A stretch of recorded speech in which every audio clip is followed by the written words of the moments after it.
Hello dear students, उम्मीद है कि आप सब लोग खैरियत से होंगे। क्लास 9th मैथमेटिक्स को हमने यहाँ पर स्टार्ट किया है और इस प्लेलिस्ट के अंदर हम मैथमेटिक्स के तमाम यूनिट्स को डिटेल यहाँ पर सॉल्व करेंगे एंड डिस्कस करेंगे। आज हम यूनिट नंबर 1 की एक्सरसाइज 1.1 को यहाँ पर सॉल्व करने जा रहे हैं और बगैर अपना टाइम वेस्ट किए हम इनके क्वेश्चंस पर आ जाते हैं। आप देखें कि क्वेश्चन नंबर 1 है हमारे पास यूनिट नंबर 1 एक्सरसाइज 1.1 का, और वो हमें कह रहा है कि identify the following as rationals and irrational numbers and also write in each in a separate column. हमें ये आइडेंटिफाई करना है कि यहाँ पर जो गिवन हमें पार्ट्स नीचे गिवन है क्वेश्चन नंबर 1 के, इनमें से कौन सा जो है वो हमारे पास रैशनल है और कौन सा जो है वो हमारे पास इरेशनल नंबर है, और फिर हमें इन्हें कॉलम्स में सेपरेट करके लिख देना। आप देखेंगे नंबर 1 हमारे पास जो है वो हमारे पास है कि 1/5। अगर हम 1/5 को सॉल्व करेंगे तो 1/5 हमारे पास क्या आ जाता है, 1/5 हमारे पास आ जाता है 0.2। आपको याद होगा कि लास्ट हमने जो लेक्चर किया है उसके अंदर भी हमने रैशनल एंड इरेशनल्स को काफ़ी डिटेल डिस्कस किया था, और ये हमारे पास क्या थे कि रैशनल्स वो नंबर होते हैं जिनको हम P/Q के फॉर्म में लिख सकें, और P/Q में हम लिखेंगे तो हमारे पास क्या होगा कि पॉइंट के बाद या तो वैल्यू इस तरीके से स्टॉप हो जाएगी या तो हमें सेम पैटर्न के अंदर टू बी कंटिन्यूड मिलेगी। अगर ये दोनों ही कंडीशंस हमारे पास आती हैं तो हम उसे क्या कंसीडर करते हैं, हम उसे रैशनल कंसीडर करते हैं। तो यानी अब हमारे पास रैशनल के कॉलम में नंबर 1 तो आ जाएगा कि 1/5 हमारे पास क्या है, 1/5 हमारे पास एक रैशनल नंबर है। ठीक है, अब हम सेकंड पर आ जाते हैं। सेकंड पर आप देखेंगे, हाँ, सेकंड को अगर हम सॉल्व करें तो हमें आंसर क्या मिलेगा। सेकंड को अगर हम सॉल्व करेंगे तो हमें आंसर जो है वो मिलेगा 0.176, और ये टू बी कंटिन्यूड होगा। अब आप देखें कि 0.176 और ये टू बी कंटिन्यूड आ रहा है। इट मीन्स के ना तो ये हमें इस कंडीशन के अंदर मिल रहा है, ना ही हमें ये इस कंडीशन के अंदर मिल रहा है। इट मीन्स व्हाट कि हम इसे P/Q के फॉर्म में नहीं लिख सकते। जब हम इसे P/Q के फॉर्म में नहीं लिख सकते तो इट मीन्स कि ये हमारे पास क्या हो जाएगा, ये हमारे पास इरेशनल हो जाएगा। तो अब ये जो सेकंड है इसे हम क्या रखेंगे, इसे हम इरेशनल्स के कॉलम में रखेंगे, जो कि हमारे पास है √2/8। फिर अगर हम थर्ड पर आए और थर्ड को अगर हम सॉल्व करें तो थर्ड को सॉल्व करने पर हमें क्या मिलेगा, थर्ड को सॉल्व करने पर हमें मिलेगा 2.0421, और ये भी इसी तरीके से टू बी कंटिन्यूड होगा। इट मीन्स के जो थर्ड है हमारे पास वो भी क्या है, वो भी हमारे पास एक इरेशनल नंबर होगा।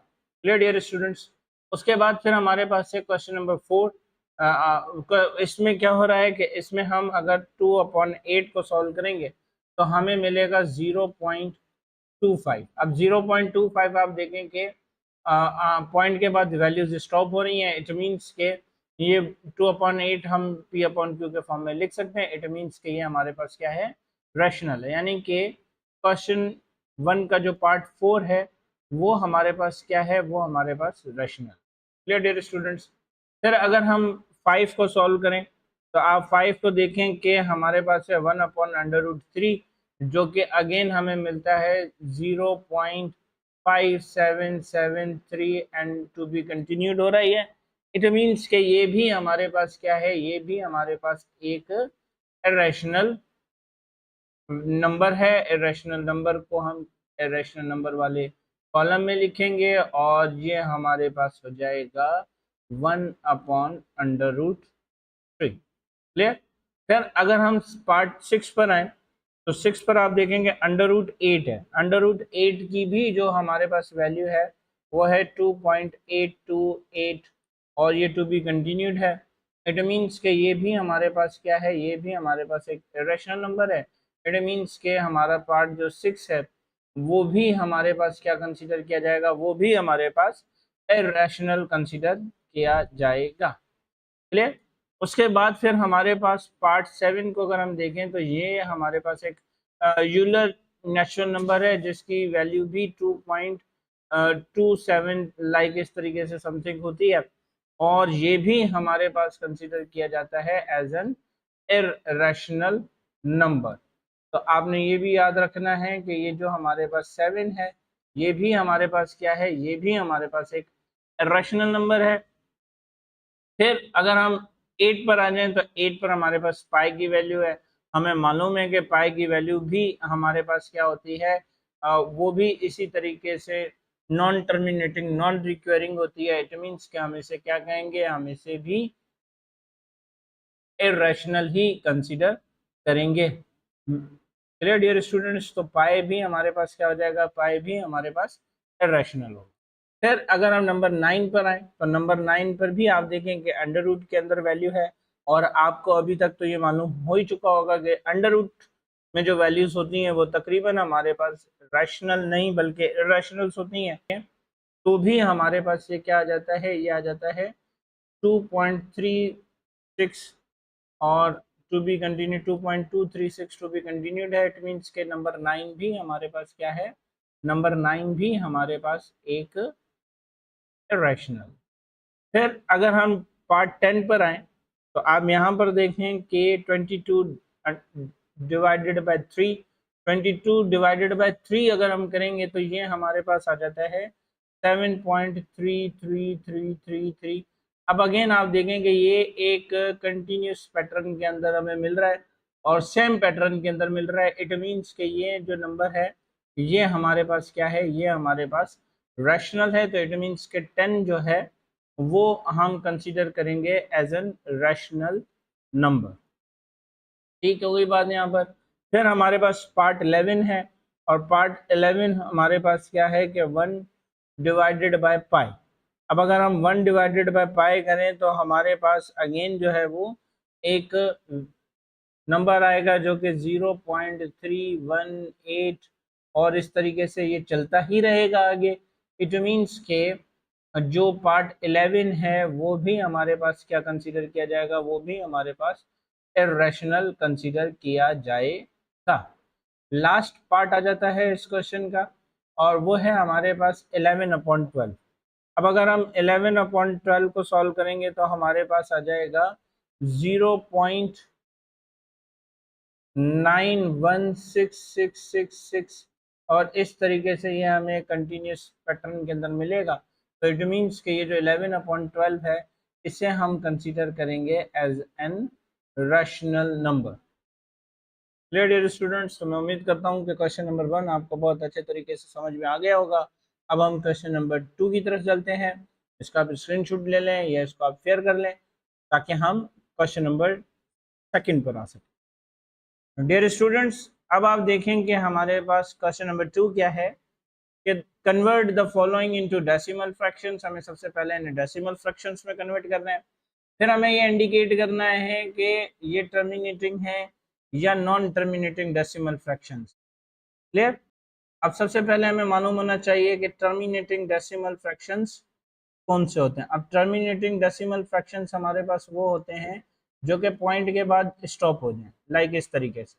अब अगर ये पॉइंट के बाद रुक गए हैं, पॉइंट के बाद स्टॉप हो गए हैं, यानी कि इनका जो रिमाइंडर है वो 0 बचा है, तो फिर अब ऐसे डेसिमल्स को हम क्या कहेंगे, ऐसे डेसिमल्स को हम टर्मिनेटिंग डेसिमल फ्रैक्शंस कहेंगे।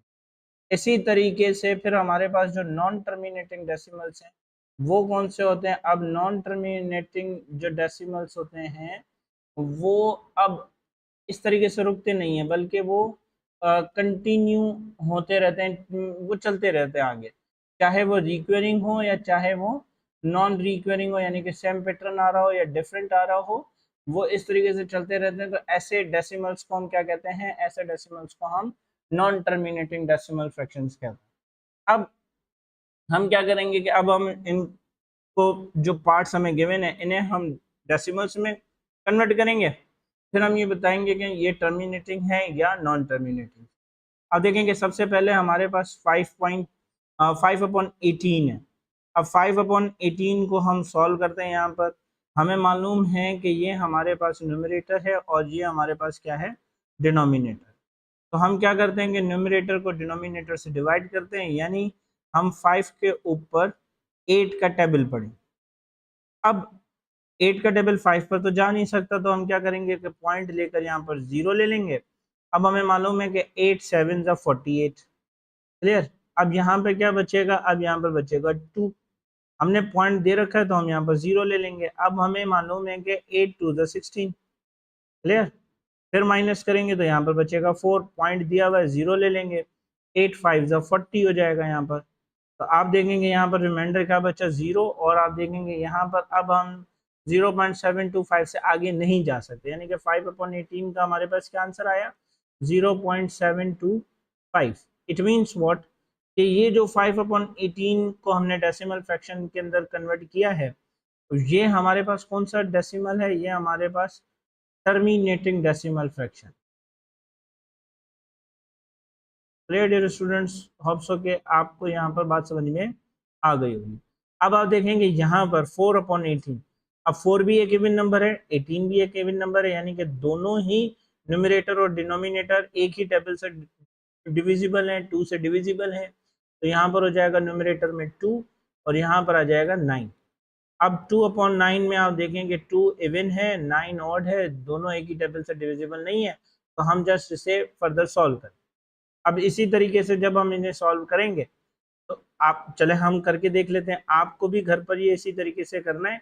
देन फिर अगर आप पेपर्स वगैरह में बैठे हुए हैं तो आप वहाँ पर कैलकुलेटर यूज़ कर सकते हैं, लेकिन आई सजेस्ट कि अगर आप घर पे कर रहे हैं तो इसी तरीके से आप मैथ्स को लेकर चलें, ताकि आपके ये जो छोटे छोटे से बेसिक कॉन्सेप्ट है वो भी क्लियर होते हैं। अब आप देखेंगे हम 2 को न्यूमरेटर में लेकर आएंगे और 9 डिनोमिनेटर में, तो 2 पर 9 का टेबल पढ़ेंगे जो कि नहीं जा सकता, तो पॉइंट देकर हम 0 ले लेंगे।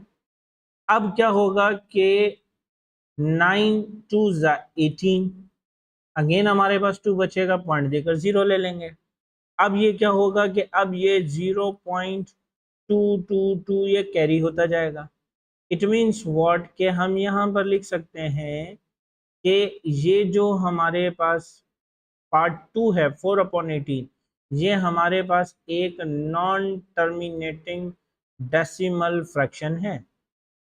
क्लियर डियर स्टूडेंट्स, अब हम आ जाते हैं अपने थर्ड पार्ट की तरफ, और थर्ड पार्ट हमारे पास क्या है, थर्ड पार्ट हमारे पास है 1/5। अब हमने क्या करना है, यानी 1 के ऊपर 1/15 सॉरी, अब हमें 1 के ऊपर 15 का टेबल पढ़ना है। अगेन हमें मालूम है कि नहीं हो सकता, तो पॉइंट देकर हम 0 लेंगे। हमें एक और 0 चाहिए, तो अब यहाँ पर भी हम एक 0 देंगे और अब 15 का टेबल 100 पे पढ़ेंगे। अब आप मुझे बताएंगे 15 का टेबल 100 पर जा सकता है कि नहीं जा सकता। 100 के ऊपर 15 का टेबल नहीं जा सकता। हम 6 टाइम्स पढ़ेंगे तो यहाँ पर 90 आ जाएगा, ठीक है। 10 बचेगा हमारे पास, पॉइंट दिया हुआ, हम फिर 0 लेंगे। अब हमारे पास अगेन क्या आएगा, 0.06666 और ये टू बी कंटिन्यूड रहेगा। इट मीन्स कि ये भी हमारे पास क्या है, ये भी हमारे पास नॉन टर्मिनेटिंग डेसिमल फ्रैक्शन है। क्लियर डियर स्टूडेंट्स, अब पार्ट हम 4 पर आते हैं। अब चूंकि हमने 3 पार्ट्स को कर लिया है, तो आपने इसी तरीके से इसको कैरिड आउट करना है। और मैं सिर्फ इनके सॉल्यूशंस लिखते हुए आपको बताता हूँ कि ये टर्मिनेटिंग है या नॉन टर्मिनेटिंग। अब जब हम इसे सॉल्व करेंगे तो हमारे पास आ जाएगा 6.125। अब आप ये देखेंगे ये रुक चुका है, हम सॉल्व नहीं हो सकता, यानी कि इनका रिमाइंडर 0 आएगा। तो इट मीन्स के ये हमारे पास क्या होगा, ये हमारे पास एक टर्मिनेटिंग डेसिमल फ्रैक्शन आएगा। फिर हम अगर नेक्स्ट पर चलें, यानी कि पार्ट 5 पर आए, तो पार्ट 5 पर भी हमारा जो आंसर आएगा वो हमारे पास आंसर क्या आएगा, 13.8। अब 13.8 हमारे पास क्या है, 13.8 अगेन हमारे पास पॉइंट के बाद रुक रहा है, कोई हमारे पास मतलब पैटर्न्स कंटिन्यू नहीं हो रहा है। तो इट मीन्स कि ये भी हमारे पास क्या है, ये भी हमारे पास एक टर्मिनेटिंग डेसिमल फ्रैक्शन है। क्लियर डियर स्टूडेंट्स, फिर अगर हम नेक्स्ट अपने लास्ट पार्ट की तरफ जाएं जो कि हमारे पास है 50 डिवाइडेड बाय 76। तो इसे भी जब हम सॉल्व करेंगे तो ये हमारे पास क्या आएगा, ये हमारे पास आएगा 0.6578 और ये इस तरीके से कंटिन्यू होता रहेगा। अब जब ये इस तरीके से कंटिन्यू होता रहेगा तो हमें मालूम है कि ये हमारे पास टर्मिनेटिंग तो नहीं है। अगर ये टर्मिनेटिंग नहीं है तो ये हमारे पास कौन सा फ्रैक्शन हो जाएगा, ये हमारे पास हो जाएगा non terminating decimal fraction. Hopes हो के यहाँ तक आपको बात बहुत अच्छे तरीके से समझ में आ गई होगी। क्वेश्चन नंबर 3 से लेकर हम ऑनवर्ड्स नेक्स्ट क्वेश्चंस अपनी नेक्स्ट वीडियो तक करेंगे। यहाँ तक कोई ऐसी बात जो आपको समझ में ना आई हो तो मुझसे कमेंट सेक्शन में ज़रूर पूछिएगा। मिलते हैं नेक्स्ट वीडियो के अंदर, तब तक के लिए अपना ख्याल रखिएगा। अल्लाह हाफ़िज़।